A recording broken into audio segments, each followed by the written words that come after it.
Tahukah teman-teman, menurut FAO 2007, Indonesia dalam 3 dekade terakhir telah kehilangan 40% mangrove. Artinya, kerusakan mangrove Indonesia adalah terbesar dan tercepat di dunia.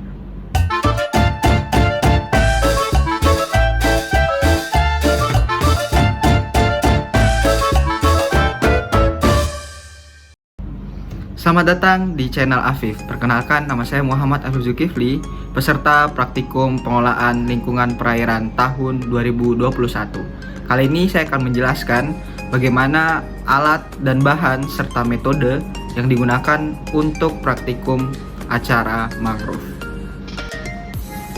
Alat yang digunakan yang pertama ada tali rafia 40 meter untuk mengukur luas pengamatan, meteran untuk mengukur tinggi mangrove, pena waterproof untuk menulis,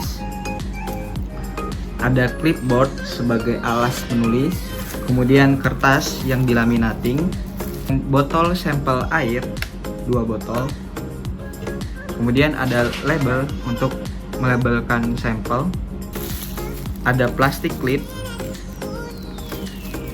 ada refraktometer untuk mengukur salinitas, ada termometer untuk mengukur suhu, dan terakhir ada GPS untuk menentukan lokasi.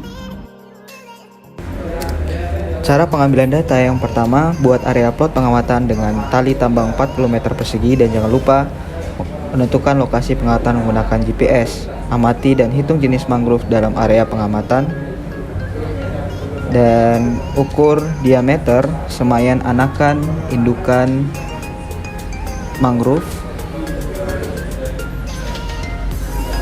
Lalu amati dan hitung jenis biota yang ditemukan. Ukur parameter lingkungan suhu udara dan suhu air. Ambil sampel daun, bunga, buah sersahan mangrove untuk identifikasi jenis selanjutnya. Kemudian ambil sampel jenis biota juga. Dan terakhir ambil sampel air sebanyak 2 botol film untuk pengukuran salinitas dan pH. Zona mangrove terbagi menjadi 3. Yang pertama ada zona proksimal, bisa dibilang sebagai zona terdekat dengan laut atau terdepan. Kemudian yang kedua ada zona middle yang terletak di antara laut dan darat atau bisa dibilang juga sebagai zona tengah. Dan terakhir ada zona distal sebagai daerah terjauh dari laut dan disebut juga sebagai zona terbelakang. Mangrove merupakan jenis perpohonan khas yang hidup di sepanjang pantai atau muara dan masih dipengaruhi oleh pasang surut. Hutan mangrove umumnya hidup serta tumbuh berkembang pada tempat yang masih dipengaruhi oleh pasang air atau pasang surut yang merembes pada aliran sungai yang terdapat di sepanjang pesisir pantai.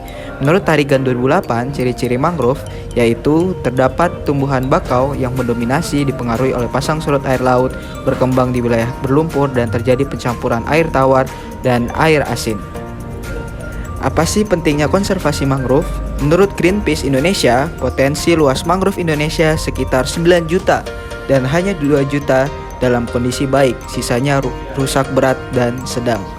Dalam 3 dekade terakhir pun Indonesia kehilangan 40% mangrove. Maka dari itu, mangrove sangat penting secara ekologis, dapat menyimpan 3,14 miliar metrik ton karbon termasuk di Indonesia. Kemudian jumlah ini mencakup sepertiga stok karbon pesisir global. Secara ekonomi pun mangrove membantu masyarakat pesisir untuk kebutuhan ekonomi. Mangrove juga untuk wisata, sumber kayu dan buahnya, bahkan budidaya dan penangkapan. Uniknya, mangrove Indonesia mempunyai peran signifikan dalam strategi mitigasi perubahan iklim nasional bahkan global. Maka dari itu, cintailah mangrove kita dan mari jaga bersama.